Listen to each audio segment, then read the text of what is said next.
man and a woman, I can't tell which is which. Michael Jackson is not dead. Michael Jackson doesn't look anything the way he did. The slim Michael Jackson, because they know that's what y'all like. The Michael Jackson that y'all saw dancing with James Brown, that was a clone. They had to keep fixing on it because the clone was breaking down. He wasn't going into surgeries. See, clones also can't gain weight. So basically what they did, they had to keep doctoring on the clone of Michael who was alive. The one that was dancing with Michael, the dance with James Brown.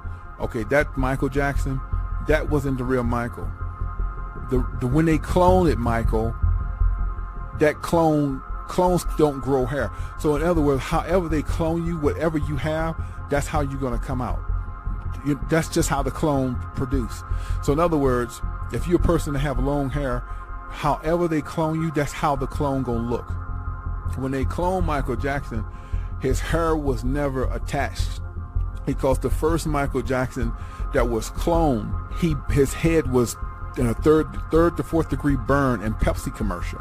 He lost half his head. I mean, it wasn't gone, but it was it was very badly burned.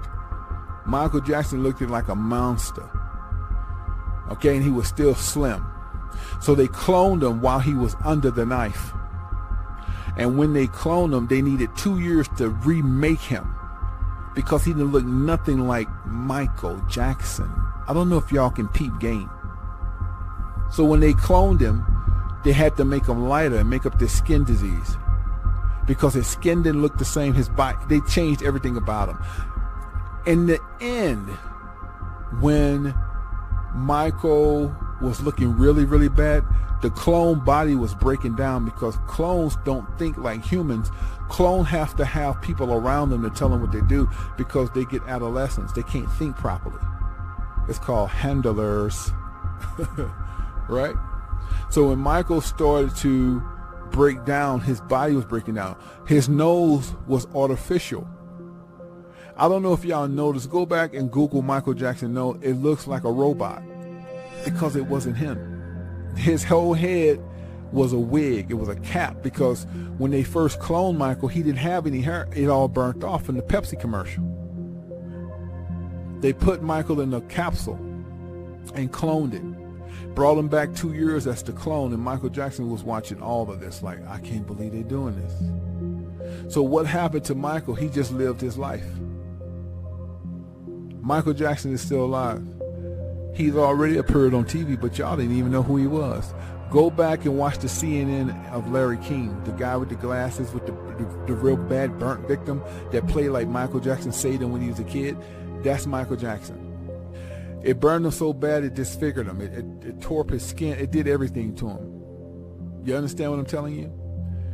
And also, after Michael was cloned, the real Michael Jackson, they bleached his skin so he would look nothing like Michael. If you look at the dude who was on Larry King telling you about his childhood, how Michael Jackson helped him, he looks just like Michael. Just look at his eyes. That's Michael Jackson.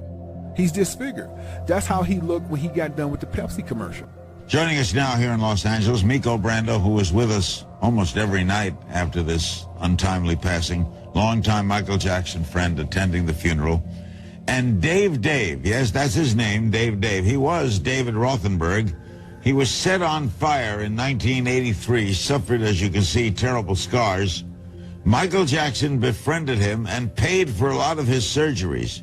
Dave is also attending the burial. Why Dave? Well, to liberate myself from the confines of my father's criminality. He caused the fire? Yeah. He is a criminal, and he caused all this. To free myself of his name and his legacy, I decided to become my own person.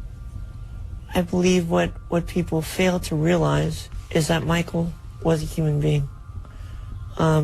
Throughout the years, I think he was kind of stigmatized by the media, and I believe that wasn't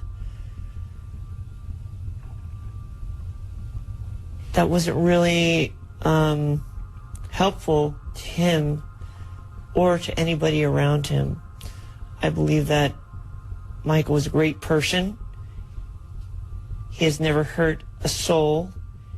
And I am happy to have been his friend for all these years and been a dedicated friend.